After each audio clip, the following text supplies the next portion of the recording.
BGB বা army ন্যাথল ওয়েপনের সামনে আমরা টিকতে পারবো কিনা। তারই প্রেক্ষিতে নূর ভাইকে বলছিলাম, ভাই এতদিন তো পুলিশ আমাদেরকে মারতো, এখন আর্মি গুলি চালাইলে আমরা কি করব? এখন তো আমাদের আর সেই জায়গা নাই।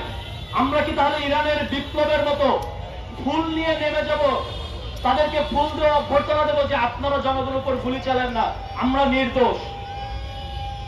সর্বশেষ একটা লাইন লিখছিলাম, সেখানে লেখা ছিল, এতদিন চেয়েছি কোটা সংস্কার, এখন দরকার রাষ্ট্র সংস্কার।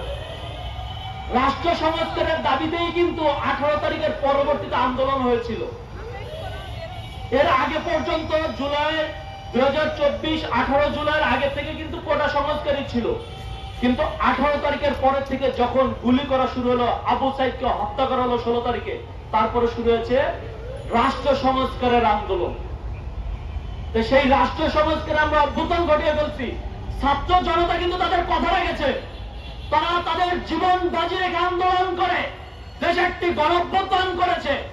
যাদেরকে আমরা ভরসা করেছিলাম, যেই ছাত্র উপদেষ্টাদেরকে আমরা বসিয়েছিলাম, যেই ব্যক্তিদেরকে বাংলাদেশে আমরা ভরসা করেছিলাম, তারা কি সেই ভরসার জায়গা ছাত্র জনতা রাখতে পেরেছে? একটা বছর পরে তাদের কাছে আমার প্রশ্ন, এই অন্তর্বর্তীকালীন সরকারের প্রধান উপদেষ্টা ডক্টর ইউনূস সাহেবের কাছে আমার প্রশ্ন, আপনি কি সেই ভরসার জায়গায় এখন আছেন?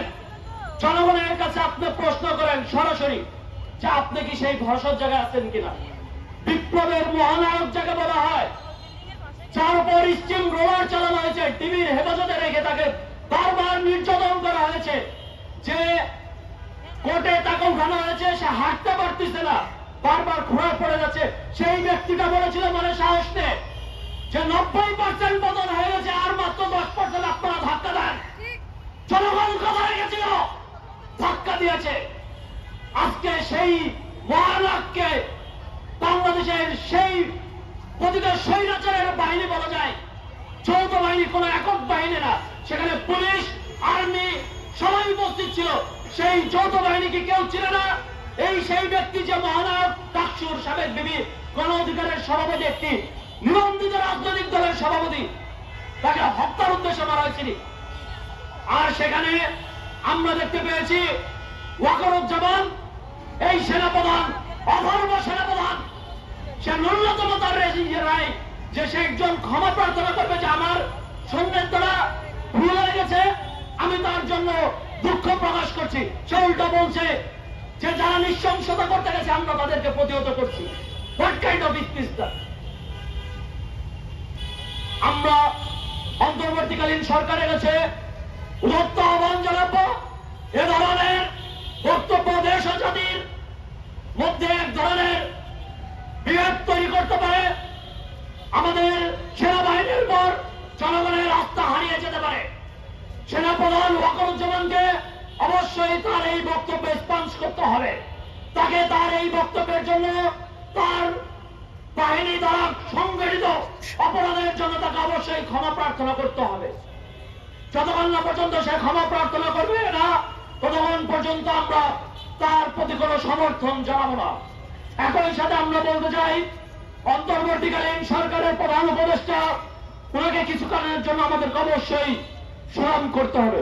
যেমন উনি বাংলাদেশের রাজনীতিবিদ এবং জনগণকে বলেছেন, আপনারা শুধু মাটির ভূখণ্ড দেখছেন, কিন্তু মহাসমুদ্র যে আমাদের অপার সম্ভাবনার জায়গা সেটা দেখছেন না। আমরা দেখতে পেয়েছি প্রতিটা স্বৈরাচার আমাদের রাষ্ট্রের ভিতরে একটি চিকেন নেক, যেটা আমাদের পার্বত্য অঞ্চল চট্টগ্রামকে এক জায়গায় করে সেই মিরসরাইকে দখল করে রেখেছে। আদানি গ্রুপকে, এই মোদীর যে সবচেয়ে ঘনিষ্ঠ বন্ধু ভারতের, সেই আদানিকে 90 একর জমি অবৈধভাবে বাংলাদেশের ভূখণ্ডের ভিতরে দেওয়া হয়েছে, যেখানে তারা একটি পার্সোনাল পোর্ট করে সেখানে অস্ত্র যদি চালান করে বাংলাদেশের কারো ধরার ক্ষমতা নাই।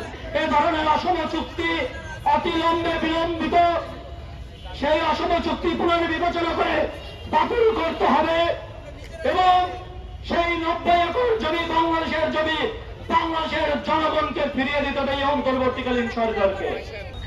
এই দাবি রেখে এবং অন্তর্বর্তীকালীন সরকারের যে আমাদের ছাত্র উপদেষ্টা রয়েছে। আওয়ামী লীগ এই স্বৈরাচারী সরকারের